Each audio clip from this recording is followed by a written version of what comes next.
Hello students, operating सिस्टीमच्या previous लेक्चरमध्ये आपण round robin scheduling algorithm with example study केलेला आहे. राईट. आजच्या लेक्चरमध्ये आपण नेक्स्ट पॉईंट कव्हरअप करणार आहोत, that is what is deadlock. Deadlock म्हणजे काय? तर ह्यापूर्वी पण मला वाटतं हा कन्सेप्ट तुम्हाला माहिती असेल. ॲक्च्युअलमध्ये ह्याच्यात काय होतं? Deadlock is a situation where a set of processes are blocked because each process is holding a resource and waiting for another resource acquired by some other processes. म्हणजेच काय? तर सेट ऑफ प्रोसेसेस काय असतात? Blocked असतात. का? कारण एक प्रोसेसनं resource hold करून ठेवलेला असतोय आणि ती काय करते? दुसऱ्या रिसोर्स मिळण्यासाठी वेटिंग करते. का? कारण तो जो काही दुसरा रिसोर्स तिला पाहिजे असतोय पहिल्या प्रोसेसला, तो ऑलरेडी एका अनादर प्रोसेसनं काय केलेला असतोय? ॲक्वायर केलेला असतोय. मग ती प्रोसेस कंप्लीट होऊन त्या प्रोसेसचं एक्झिक्युशन जेव्हा तो रिसोर्स फ्री होईल, तो रिसोर्स यूज करण्यासाठी ही जी काही प्रोसेस असणार आहे ती काय करत असते? वेट करत असते. मग अशा कंडिशनमध्ये ॲट द सेम टाईम एक रिसोर्स जर नंबर ऑफ प्रोसेसना रिक्वायर्ड असेल तर त्यातील प्रोसेस काय होतात? त्या ब्लॉक्ड होतात. आणि अशा सगळ्या कंडिशनला काय म्हटलं जातं? डेडलॉक. ओके, आता तुम्हाला मी एक एक्झाम्पल सांगते म्हणजे तुमच्या पटकन लक्षात येईल. Consider an example when two trains are coming towards each other on the same track and there is only one track. None of the train can move once they are in front of each other. A similar situation occurs in operating system when there are two or more processes that hold same resource and wait for resource held by other process. म्हणजेच काय? Suppose एकाच वेळी जर दोन train येत असतील समोरून, okay, एकच तिथं ट्रेनचा ट्रॅक आहे, ओके, तर त्याच्या दोन्ही साईडहून ट्रेन आल्या आणि त्या एकमेकांच्या करेक्ट समोर आल्या. पण आता तिथं तर एकच ट्रॅक आहे. मग अशा सिच्युएशनला काय होतं? कोणती ट्रेन पुढं जाणार किंवा कोणती ट्रेन हे बॅकला जाणार? तसं काय त्या पोझिशनला काय होतं? त्या सिच्युएशनला तिथंच काय केले जातात? ते स्टॉप होतात. बरोबर. कारण का? तिथं तर एकच ट्रॅक आहे, त्यामुळे ते दुसरीकडे मूव्हच होऊ शकत नाही.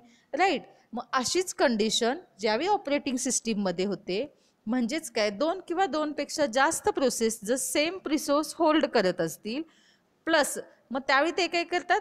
अनादर रिसोर्स जो आहे, जो ऑलरेडी दुसऱ्या प्रोसेसनं ॲक्वायर केलेला आहे, तो रिसोर्स फ्री होऊन आपल्याला भेटेल ह्याच्यासाठी ज्या काही प्रोसेसेस थांबलेले असतात त्या कंडिशनला काय म्हटलं जातं? डेडलॉक म्हटलं जातं. ओके.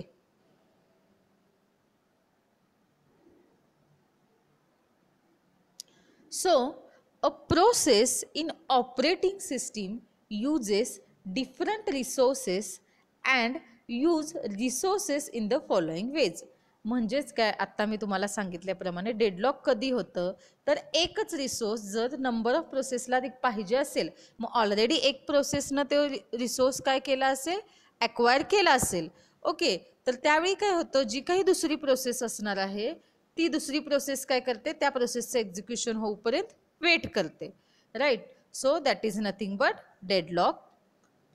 आता ही जे काही रिसोर्सेस आहेत ते रिसोर्सेस डिफरंट टाईप्सचे आहेत. रिक्वेस्ट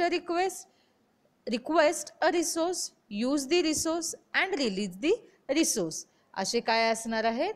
डिफरंट रिसोर्सेस असणार आहेत. आता याच्यामध्ये नेमकं काय असतं ते आपण बघूया. रिक्वेस्ट, त्यातील फर्स्ट असणार आहे रिक्वेस्ट अ रिसोर्स.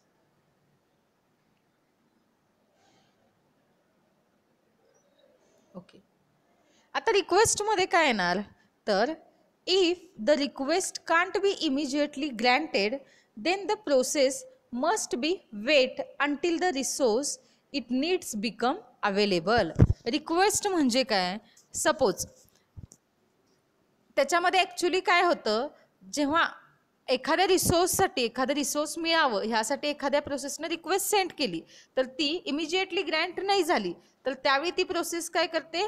वेट स्टेटमध्ये जाते, बरोबर. मग ती कधीपर्यंत वेट करते, जोपर्यंत तो रिसोर्स जो तिला पाहिजे असणार आहे तो अवेलेबल होत नाही, फ्री होत नाही, तोपर्यंत ती काय करते, वेट करते. का, कारण ती त्या प्रोसेसला तो रिसोर्स काय असतो, रिक्वायर्ड असतो.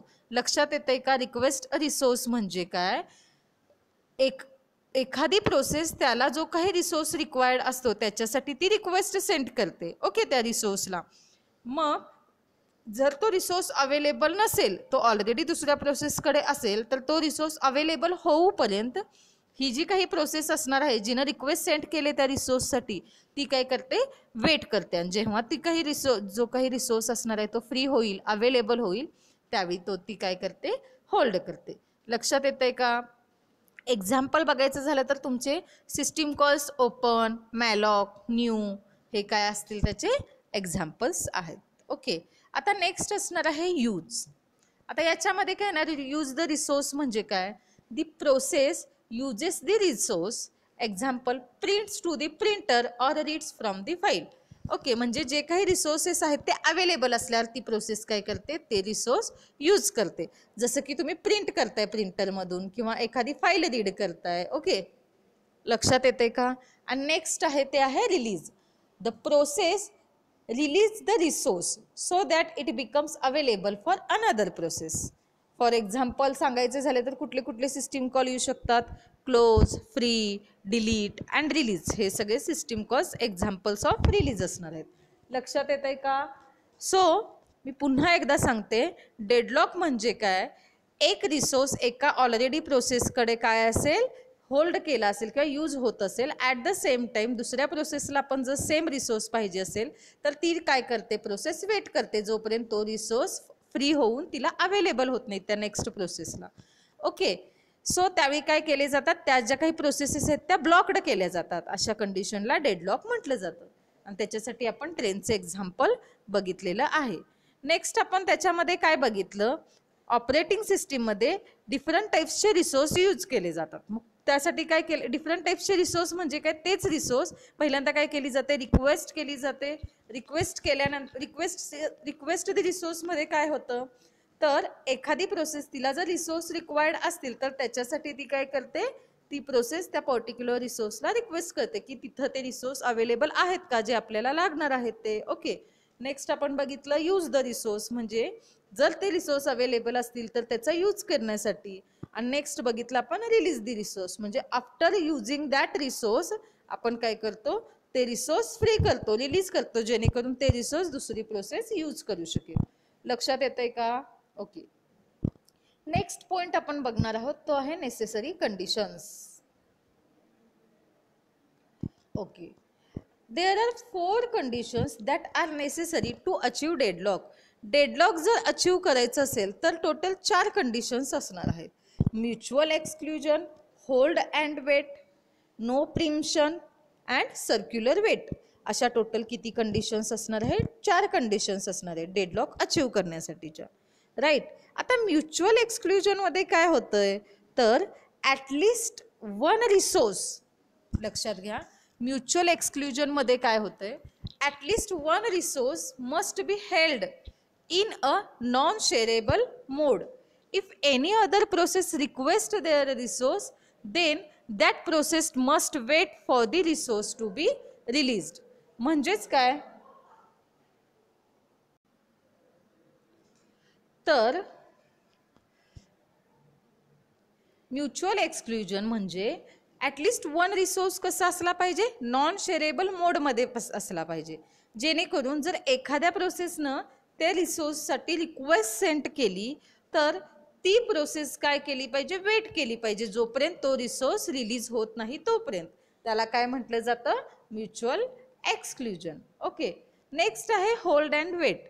होल्ड अँड वेटमध्ये काय होणार, a process must be simultaneously holding at least one resource and waiting for at least one resource that is currently being held by some other processes.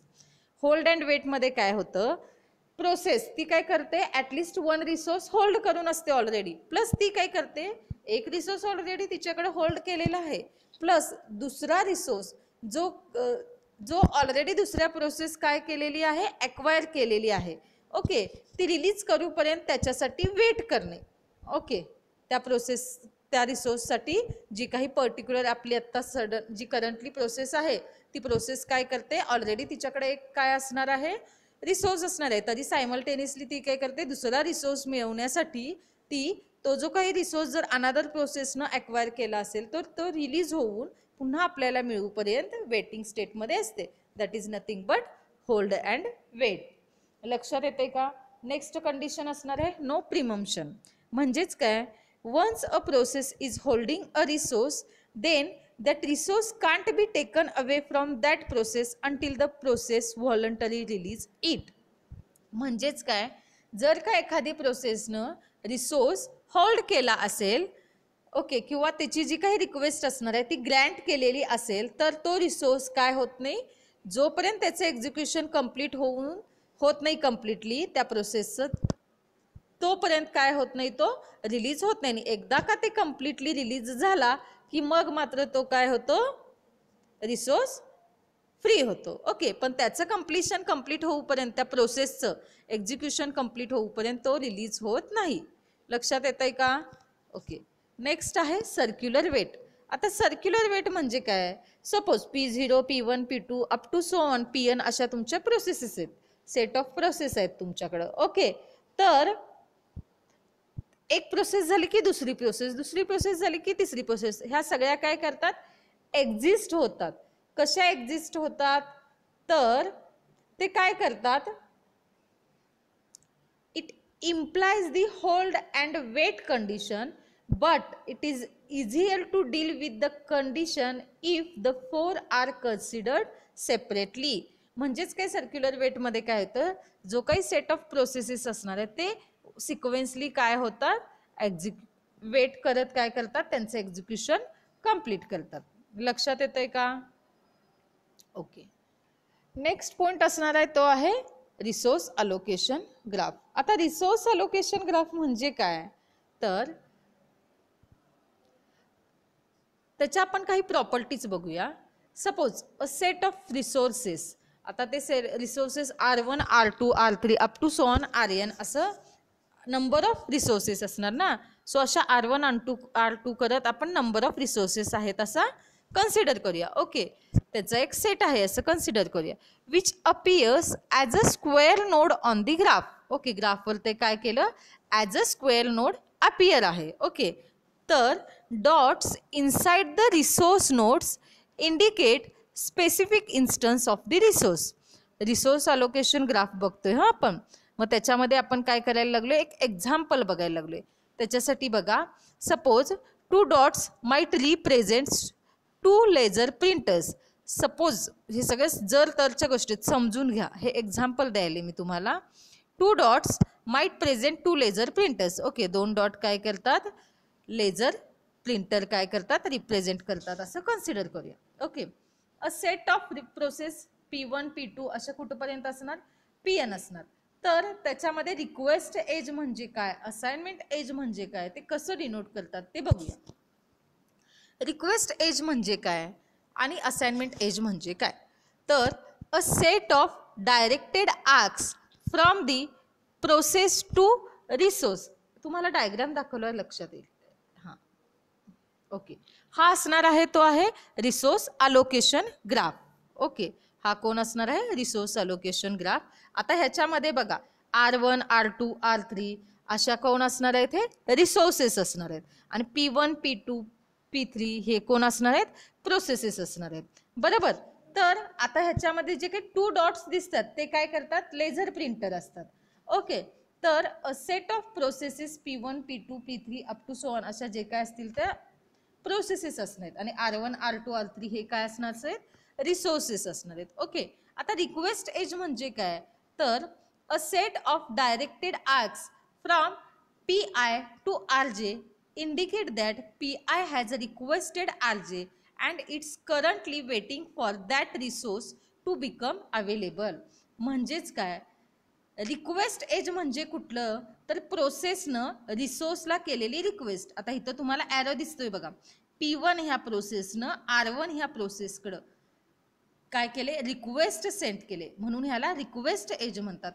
काय रिक्वेस्ट सेंड केले तर P1 ह्या प्रोसेसला R1 हा रिसोर्स पाहिजे असणार आहे. ओके, तो रिसोर्स काय रिक्वायर्ड असणार आहे, त्याच्यासाठी त्यानं काय केले, P1 ह्या प्रोसेसनं R1 ह्या प्रोसेसला रिक्वेस्ट सेंड केले, मग त्याला काय म्हटलं जातं, रिक्वेस्ट एज. लक्षात येतंय का? जो R1 काय केलेला आहे तो अनादर प्रोसेसकडून करंटली यूज केला जात आहे, तो कधी फ्री होईल आणि अवेलेबल होईल ह्याच्यासाठी प्रोसेस P1 न काय केले, R1 ह्या प्रोसेसला रिक्वेस्ट सेंड केला. त्या एजला काय म्हटलं जातं, रिक्वेस्ट एज. नेक्स्ट आहे असाइनमेंट एज. आता असाइनमेंट एज म्हणजे काय, a set of directed arc from RJ process to PI indicate that resource has been allocated to process PI. आता ह्या एक्झाम्पलमध्ये पुन्हा बघा, R1 ह्या प्रोसेसचा ॲरो P2 ह्या प्रोसेसकडे गेलाय, राईट. म्हणजेच काय, R1 हा रिसोर्स P2 ह्या प्रोसेसला अलोकेट केलेला आहे, हे इंडिकेशन दाखवणारा एज म्हणजे कोण, असाइनमेंट एज. लक्षात येतंय का? ओके, तर रिक्वेस्ट एज म्हणजे काय, P1 ह्या प्रोसेसनं R1 ह्या प्रोसेसला रिसोर्स अवेलेबल आहे का हे विचारण्यासाठी सेंड केलेली रिक्वेस्ट म्हणजे रिक्वेस्ट एज. तर R1 ह्या प्रोसेसनं P2 ह्या प्रोसेसकडे पाठवलेला एक एज दिसते का, त्याला काय म्हटलं जातं, असाइनमेंट एज. ह्याच्यामध्ये काय होतं, जो काही रिसोर्स असणार आहे तो रिसोर्स पर्टिक्युलर दुसऱ्या प्रोसेसला म्हणजे P2 ह्या प्रोसेसला काय केलेला आहे, असाइन केलेला आहे, त्याला म्हटलं जातं असाइन एज, असाइनमेंट एज. लक्षात येतंय का? ओके.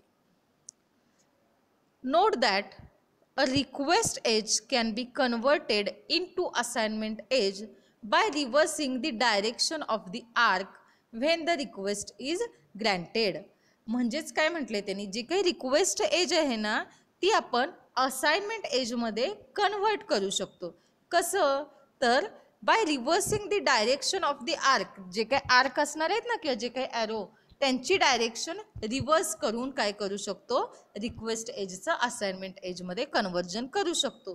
पण हे कधी करू शकतो, जेव्हा रिक्वेस्ट ग्रँटेड होईल त्यावेळी आपण काय करू शकतो, रिक्वेस्ट एजचं असाइनमेंट एजमध्ये कन्व्हर्जन करू शकतो. लक्षात येतंय का? रिसोर्स अलोकेशन ग्राफ समजून घ्यायचं असेल तर तुम्हाला अशी डायग्राम बघितल्यावरच तुम्हाला ते लक्षात येऊन जाईल. ओके, नेक्स्ट पॉइंट असणार आहे तो आहे डेडलॉक प्रिव्हेन्शन. आता डेडलॉक प्रिव्हेन्शन म्हणजे काय, तर if we simulate deadlock with a table which is standing on its 4 legs, then we can also simulate 4 legs with the 4 conditions which when occurs simultaneously cause the deadlock. आता deadlock prevention करण्यासाठीच्या 4 काय असणार आहेत, conditions असणार आहेत. Mutual exclusion, hold and wait, no prevention and circular wait. लक्षात येतंय का? ओके, आता ह्याच्यामध्ये आता आपण बघूया म्युच्युअल एक्सक्लुजन मध्ये काय होतं.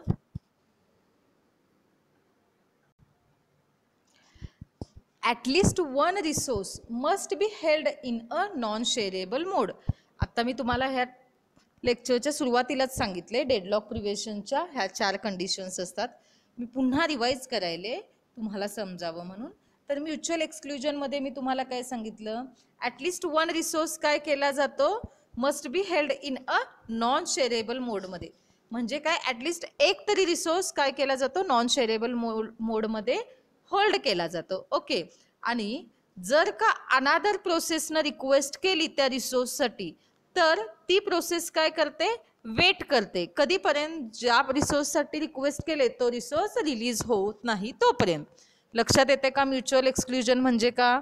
ओके, होल्ड अँड वेटमध्ये मी तुम्हाला काय सांगितलं, ह्या कंडिशनमध्ये काय होतं माहिती का, जेव्हा प्रोसेस होल्ड करते एखादा resource and waiting for some another, ती ऑलरेडी एक रिसोर्स होल्ड करते आणि दुसऱ्या एका रिसोर्ससाठी काय करते, वेट करते. ओके, त्या रिसोर्स फ्री होऊपर्यंत. Okay, for some other resource to complete its task.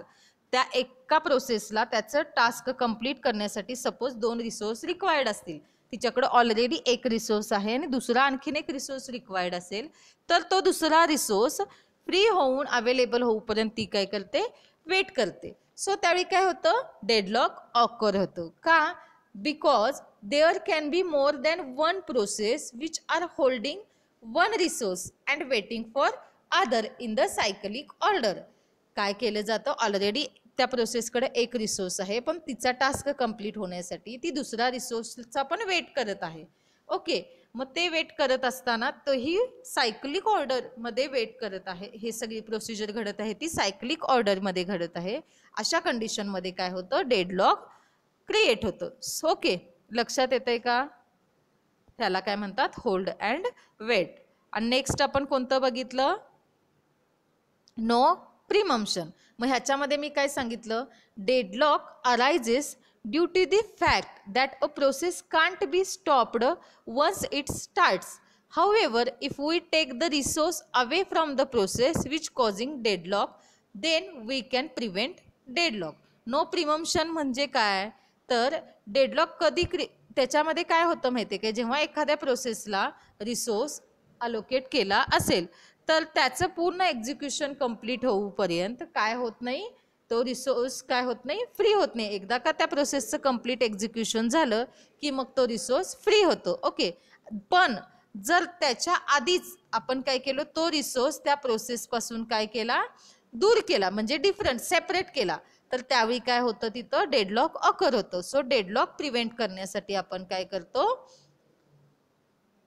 No प्रिमम्पशन घडवून आणतो. लक्षात येतंय का? ओके, सो नो प्रिमम्पशन मध्ये काय होतं, तिथं डेडलॉक अकर होतो. का अकर होतं, पुन्हा एकदा ऐका, कारण process can't be stopped once it starts. जेव्हा एकदा प्रोसेस स्टार्ट झाली की ती काय होत नाही, स्टॉप होत नाही. आणि जर if we take the resource away, आणि जर त्या प्रोसेसला अलोकेट केलेला रिसोर्स आपण जर का सेपरेट केला तर त्यावेळी काय होतं, तिथं डेडलॉक ऑकर होतं. लक्षात येतंय का? Okay, so this is not a good approach at all, since if we take a resource away which is being used by the process, then all the work which is has done till now can become inconsistent. जर आपण तसं केलं, एखादी process काय completion होते किंवा execute होत आहेत, तिला जो रिसोर्स रिक्वायर्ड होता, जो अलोकेट केलेला आहे त्याचा यूज करून, आणि अशा कंडिशनमध्ये आपण तो रिसोर्स त्या प्रोसेसपासून सेपरेट केला तर ऑफकोर्स तिथं डेडलॉक ऑकर होणार. त्यामुळं ती प्रोसेस जे कंप्लीशन करीत असते किंवा एक्झिक्युशन तिचा जो टास्क कंप्लीट करत असते, तो ऑलरेडीचा जो काही टास्क किंवा ऑलरेडी तिने जे काही वर्क कंप्लीट केलेलं आहे ते वर्क काय होतं, इनकन्सिस्टंट होतं. ओके, नेक्स्ट असणार आहे ते कोणतं सांगितलेलं मी, सर्क्युलर वेट. मग ह्याच्यामध्ये काय सांगितलेलं मी, each resource will be assigned with a numerical number. Okay, ह्याच्यामध्ये काय केलं जातं, प्रत्येक रिसोर्स न्यूमरिकल नंबरनं असाइन केलेला असतो. A process can request the resource in increasing or decreasing order of numbering. मग ह्याच्यामध्ये जे काही प्रोसेस आहेत त्या रिसोर्ससाठी रिक्वेस्ट करतात ते इन्क्रीजिंग किंवा डिक्रीजिंग ऑर्डर ऑफ नंबरिंगमध्ये करतात. लक्षात येतंय का? Okay, so these are the 4 conditions of deadlock prevention. त्याच्यानंतर आपण काय बघितलं ह्या लेक्चरमध्ये, तर रिसोर्स अलोकेशन ग्राफ. मग रिसोर्स अलोकेशन ग्राफमध्ये आणि पुन्हा आपण काय बघितलं, त्या डायग्रामवरून तुम्हाला लक्षात येईल, रिक्वेस्ट एज आणि असाइनमेंट एज बघितलं. मग त्याच्यात रिक्वेस्ट एज म्हणजे काय बघितलं, तर असा किंवा असा ॲरो जो काय करतो, प्रोसेसकडून रिसोर्सकडे इंडिकेट केला जातो. का? कारण रिसोर्स तो अवेलेबल आहे की नाही ह्याच्यासाठी रिक्वेस्ट सेंड करण्यासाठीचा काय असतो, जो ॲरो असतो, जो एज असतो त्याला रिक्वेस्ट एज म्हणतात. प्लस असाइनमेंट एज म्हणजे काय, रिसोर्सकडून प्रोसेसकडं असाइन केलेला जो काही एज असतो त्याला असाइनमेंट एज म्हणतात, म्हणजे तो रिसोर्स त्या पर्टिक्युलर प्रोसेसला असाइन केलेला आहे. सो आजच्या लेक्चरमध्ये आपण हे पॉइंट्स कव्हर केलेले आहेत. थँक्यू.